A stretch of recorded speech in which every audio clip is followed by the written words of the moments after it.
বেসরকারি শিক্ষা প্রতিষ্ঠানের স্কুল কলেজের এমপিভুক্ত শিক্ষকদের বদলি কার্যক্রম এখনই স্বয়ংক্রিয়ভাবে মাধ্যমিক বেসরকারি শিক্ষা প্রতিষ্ঠান এমপিভুক্ত শিক্ষকদের বদলির নীতিমালা 2026 প্রকাশ হয়েছে। অনলাইনে আমরা কিভাবে আবেদন করব এবং আবেদনটি কবে থেকে শুরু হচ্ছে সকল কিছু নিয়ে আজকের ভিডিওতে বিস্তারিত আলোচনা থাকছে। চলুন আমাদের যে শিক্ষা মন্ত্রণালয় কর্তৃক বেসরকারি শিক্ষা প্রতিষ্ঠানের নীতিমালা 2026 পরিচালিত হয়েছে এবং প্রকাশ পেয়েছে সেটি নিয়ে বিস্তারিত আলোচনা করব। আজকের ভিডিওতে কার্যকর পদ্ধতি, আপনার যোগ্যতা, বদলির ধরন, রিলিজ ও জয়েন, অগ্রাধিকার এবং মাদ্রাসা শিক্ষক, এমপিভুক্ত শিক্ষক সহ আমাদের টোটালটাই আজকে ভিডিওতে বিস্তারিত আলোচনা থাকছে। অবশ্যই আপনারা না টেনে পুরো ভিডিওটি দেখার অনুরোধ রইল। চলে আসলাম আমাদের মূল ভিডিওতে। তো এখানে আমরা দেখতে পাচ্ছি গণপ্রজাতন্ত্রী বাংলাদেশ সরকারের অধীনে শিক্ষা মন্ত্রণালয়ের মাধ্যমিক উচ্চ শিক্ষা বিভাগ এখানে আমাদের যে 27শে জানুয়ারি একটি নীতিমালা প্রকাশ করেছিল। সেই নীতিমালা নিয়ে অনেকের অনেক রকম মন্তব্য এবং অনেক রকম দ্বিধাদ্বন্দ্ব থেকে গেছে। তো আজকের ভিডিওতে সেটি আমরা বিস্তারিতভাবে আলোচনা করে আপনাদের বুঝিয়ে দেওয়ার চেষ্টা করব। আশা করছি সে বিষয়ে কোনো প্রশ্ন থাকলে অবশ্যই আমাদের কমেন্ট বক্সে করে যাবেন। স্বয়ংক্রিয় সফটওয়্যারের মাধ্যমে বেসরকারি শিক্ষা প্রতিষ্ঠানের কর্মরত এমপিভুক্ত শিক্ষক বদলি নীতিমালা 2026। দেশের বিভিন্ন অঞ্চলে বেসরকারি শিক্ষা প্রতিষ্ঠানে স্কুল কলেজে কর্মরত এমপিভুক্ত শিক্ষক শিক্ষিকাগণ বদলির ব্যবস্থা থাকার প্রয়োজনীয়তা অনুভূতি হওয়ার একটি নীতিমালায় আওতায় স্বয়ংক্রিয় সফটওয়্যারের মাধ্যমে বদলির নীতিমালাটি বাস্তবায়নের উদ্দেশ্যে স্বয়ংক্রিয় সফটওয়্যারের মাধ্যমে বেসরকারি শিক্ষা প্রতিষ্ঠান স্কুল কলেজের কর্মরত এমপিভুক্ত শিক্ষক কর্মচারীদের জন্য একটি নীতিমালা 2026 প্রণয়ন করা হয়েছে। তো এই নীতিমালাতে কর্মচারীরা সে অগ্রাধিকার পাবে কিনা এবং আপনারা কিভাবে সেটি আবেদন করবেন এবং আবেদনটি কোন লিঙ্কে গিয়ে করবেন, আবেদনে আপনাদের কি কি কাগজপত্র প্রয়োজন হবে সকল কিছু নিয়ে আজকে ভিডিওতে বিস্তারিত আলোচনা থাকছে। চলুন আমরা মূল যে 3 নাম্বার যে এজেন্ডা রয়েছে সেটি নিয়ে আমরা আলোচনা করব। 3 নাম্বার এজেন্ডা হচ্ছে বদলির সাধারণ শর্তাবলী। বদলির সাধারণ শর্তাবলীর মধ্যে রয়েছে মাধ্যমিক উচ্চ শিক্ষা অধিদপ্তরের প্রতিষ্ঠান প্রধান ভিত্তিক শূন্য পদের চাহিদা বিবরণী সরকার কর্তৃক নির্ধারিত সময়ের মাধ্যমে অনলাইনে আবেদন করতে হবে। অবশ্যই আপনাদের কোন প্রতিষ্ঠানে কতটি শূন্য পদ রয়েছে তার পরিপ্রেক্ষিতে আপনাকে আবেদন করতে হবে।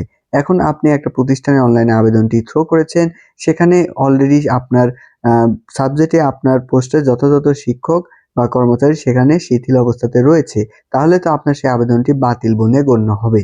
এজন্য আপনাদের এই বিষয়গুলো অবশ্যই লক্ষ্য রেখে আবেদনটি করতে হবে। এর পরবর্তীতে আমরা দেখতে পাচ্ছি প্রকাশিত শূন্য পদের বিপরীতে মাধ্যমিক উচ্চশিক্ষা অধিদপ্তর বদলির আবেদন আহ্বান করবে। অর্থাৎ প্রকাশিত শূন্য পদের বিপরীতে আপনার যে শূন্য পদের চাহিদাটি দিবেন সেটি বিবেচনা করে মাধ্যমিক উচ্চশিক্ষা অধিদপ্তর আপনার বদলি আহ্বান করবেন এবং সেখান থেকে চিঠি জারি হওয়ার পরে আপনি সেখানে বদলি হতে পারবেন। সমপদে পদ শূন্য থাকা সাপেক্ষে প্রতি বছর সরকার কর্তৃক জারিকৃত প্রজ্ঞাপনের মাধ্যমে নির্ধারিত সময়ের মধ্যে আবেদন গ্রহণ এবং বদলির আদেশ জারি ও নতুন কর্মস্থলে যোগদান কার্যক্রম সম্পন্ন হবে। অর্থাৎ এখানে বোঝাচ্ছে সরকার প্রত্যেক মাসের একটি নির্দিষ্ট সময় বেঁধে দিবে। যেমন এর আগে আমরা যখন যারা এমপিওর ফাইল পাঠাতাম দেখা যেত 1 থেকে 8 তারিখ আমাদের বেজোড় মাসে এটি ছিল। এর পরবর্তীতে এখন কিন্তু পুরো মাসটাই এখানে সেই তারিখের আওতায় পড়ে। সেরকমভাবে এই বদলির আবেদন করার জন্য আপনাদের প্রতি মাসে একটি নির্দিষ্ট সময় এবং নির্দিষ্ট তারিখ বেঁধে দিবে সরকার এবং সেই তারিখে আপনাদের ওই আবেদনটি করতে হবে এবং আবেদনটি করার পরে সেটি মন্ত্রণালয় যাচাই বাছাই করে পরবর্তী মাসে আপনার সেই সিদ্ধান্তটি তারা প্রণয়ন করবে চিঠির মাধ্যমে। তো এই হলো বিষয়। তবে আপনারা যদি কবে সেটি ডেট হচ্ছে বুঝতে না পারেন, অবশ্যই আমাদের এই চ্যানেলটির বেল বাটনটি বাজিয়ে রাখুন সাবস্ক্রাইব করে। আমরা অবশ্যই সেটি প্রকাশ হলে আমরা প্রতিনিয়ত প্রতি মাসে আপডেট দেব কখন এটি হচ্ছে, কিভাবে আপনি আবেদন করবেন এবং আপনার কি কি ডকুমেন্ট লাগছে এবং আপনাদের যথাযথ গাইডলাইন আমরা দেওয়ার চেষ্টা করব। এর পরবর্তীতে আবেদনকারী শিক্ষক শিক্ষিকা তার চাকরির আবেদন উল্লেখিত নিজ জেলায় বদলির জন্য আবেদন করবেন। নিজ জেলায় পদ শূন্য না থাকলে নিজ বিভাগের যে কোনো জেলায় বিদ্যমান শূন্য পদের বিপরীতে বদলে আবেদন করতে পারবেন। তবে এখানে সরকার আপনাদের যথাযথ একটি সুযোগ দিয়ে দিয়েছে, সেখানে হচ্ছে আপনার নিজ জেলায় দেখা যাচ্ছে এনটিআরসি অনেক শিক্ষক অনেক দূর দূরান্তে চাকরি করছে, সেখানে স্বল্প বেতনে তাদের সংসার চালানো অসম্ভব হয়ে পড়েছে। যার কারণে আমাদের আন্দোলনের পরিপ্রেক্ষিতে এই বদলি প্রক্রিয়াটি চলমান এবং চালু হয়েছে। তো দেখা যাচ্ছে আপনারা প্রথম অবস্থায় আপনার নিজ কর্মস্থল অর্থাৎ নিজ কর্মস্থল বলতে আপনার নিজ জেলায় আপনারা আবেদন করবেন। যদি আপনার জেলায় শূন্য পদ থাকে সেক্ষেত্রে আপনি আবেদনটি করতে পারেন এবং আপনি যদি সেটি না হয় সেক্ষেত্রে আপনার বিভাগীয় কোনো জেলা বা উপজেলাতে আপনারা সেই আবেদনগুলো করতে পারবেন। তবে আপনারা বেশি অগ্রাধিকার দিবেন নিজ জেলাতে। এর পরবর্তীতে বলছে আবেদনকারী শিক্ষক-শিক্ষিকা তার চাকরির আবেদনের উল্লেখিত নিজ জেলায় আবেদনের জন্য আবেদন করবেন এবং নিজ জেলায় শূন্য পদ না থাকলে তা নিজ জেলা বিভাগের যেকোনো জেলার বিদ্যমান শূন্য পদের বিপরীতে বদলে আবেদন করতে পারবে, যেটি আমি বললাম। এছাড়া আবেদনকারী শিক্ষক-শিক্ষিকার নীতিমালা ৩.৮ ক্রমিক গ এ বর্ণিত ক্ষেত্রে যে কোনো জেলায় অথবা স্বামী-স্ত্রী নিজ জেলায় বদলে আবেদন করতে পারবেন। তবে এই ৩.৮ এ যখন আমরা যাব তখন আমরা আরেকটু বিস্তারিত বুঝতে পারবো। তবে এখানে বলে রাখি, আপনি যদি চান নিজ জেলার বাহিরেও আপনার স্বামী বা আপনার স্ত্রীর নিজ কর্মস্থলে আপনারা বদলে আবেদন করতে পারবেন, সেটিও আপনি পারবেন। এর পরবর্তীতে বলছে প্রথম যোগদানের পর চাকরি ২ বছর পূর্ণ হলে শিক্ষক-শিক্ষিকাগণ বদলে আবেদন করার জন্য যোগ্য হবেন। তবে এখানে একটি শর্ত বেঁধে দিয়েছে, আপনি যে এনটিআরসি এ জয়েন করে বদলে আবেদন করবেন সেটি কিন্তু আপনি পারবেন না। কারণ আপনাকে সেই কর্মস্থলে ২ বছর চাকরি করতে হবে। চাকরি করার পরে আপনি সেখানে আবেদনটি করতে পারবেন। তো এর পরবর্তীতে কি বলছে, বদলি হয়ে নতুন কর্মস্থলে যোগদানের পর ন্যূনতম আপনাকে ২ বছর সেখানে নিয়োজিত থাকার পর পরবর্তী বদলির জন্য আবেদন করতে পারবেন। তবে আপনার মন গড়া সিদ্ধান্তের মধ্যে আপনি আবেদন করতে পারবেন না। আপনি যদি একবার আবেদন করেন সেক্ষেত্রে আপনাকে ২ বছর অপেক্ষা করতে হবে। ২ বছর নিজ কর্মস্থলে চাকরি করার পরবর্তীতে আপনার আবার সেইখানে আপনি বদলি আবেদনের সুযোগটি পাবেন। এর পরবর্তীতে আমরা পরবর্তী পাতায় চলে আসলাম। এখানে বলছে একজন শিক্ষক কর্মজীবনে সর্বোচ্চ ৩ বার বদলির সুযোগ পাবেন। তবে আপনি অযথা এখানে আবেদন করতে পারবেন না। একজন শিক্ষক কর্মজীবনে আপনি সর্বোচ্চ ৩ বার সেটি আবেদন করতে পারবেন। একটি শূন্য পদের জন্য একাধিক আবেদন পাওয়া গেলে নিম্নোক্ত অগ্রাধিকার বিবেচনা করতে হবে। সেখানে সেটি কি?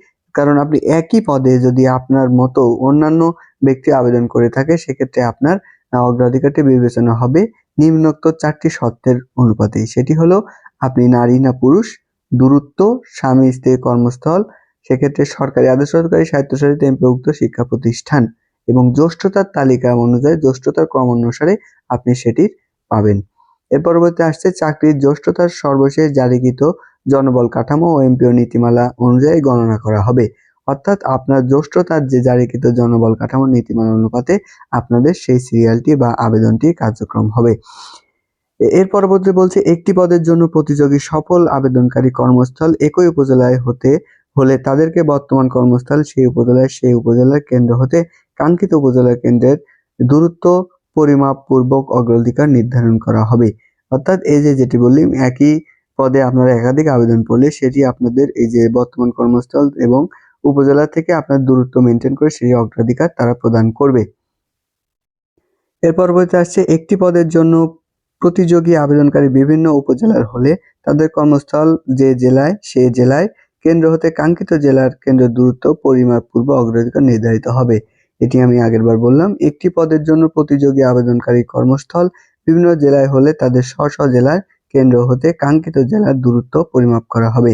এটিও একই বিষয়, একটু বুঝে নেবেন। দূরত্ব পরিমাপের জন্য জনপ্রশাসন মন্ত্রণালয়ের অনুসৃত মডেল অনুসরণ করা হবে। তবে মন্ত্রণালয় থেকে যে মডেলটি প্রেরণ করেছে সেই মডেল অনুপাতে আপনার এটি সম্পূর্ণ হবে। অসম্পূর্ণ বা ভুল তথ্য সম্বলিত আবেদন বিবেচনযোগ্য হবে না। আপনি যদি এখানে কোনো ভুল তথ্য প্রদান করেন সেক্ষেত্রে সেটি আপনার গ্রহণযোগ্য হবে না, সেই আবেদনটি বাতিল বলে গণ্য হবে। ইচ্ছাকৃত ভুল তথ্য প্রমাণ প্রণালী হলে শাস্তিযোগ্য অপরাধ হিসেবে গণ্য হবে। যদি আপনি মিথ্যা কোনো তথ্য দিয়ে সেখানে আবেদন করেন সেটি যদি আপনার প্রমাণ হয় সেক্ষেত্রে আপনি শাস্তিযোগ্য অপরাধের গণ্য হবেন। এর পরবর্তীতে বলছে বেসরকারি শিক্ষক নিবন্ধন ও প্রত্যয়ন কর্তৃপক্ষ এনটিআরসি এর কর্তৃক নিয়োগ সুপারিশ কার্যক্রমের পূর্বে মাধ্যমিক ও উচ্চশিক্ষা অধিদপ্তর শিক্ষক বদলি কার্যক্রম সম্পন্ন করার উদ্যোগ গ্রহণ করবে। তবে এখানে এনটিআরসি কর্তৃক নিয়োগ সুপারিশকৃত কার্যক্রমের পূর্বে মাধ্যমিক ও উচ্চশিক্ষা অধিদপ্তর শিক্ষক বদলি কার্যক্রম সম্পন্ন করার উদ্যোগ গ্রহণ করবে।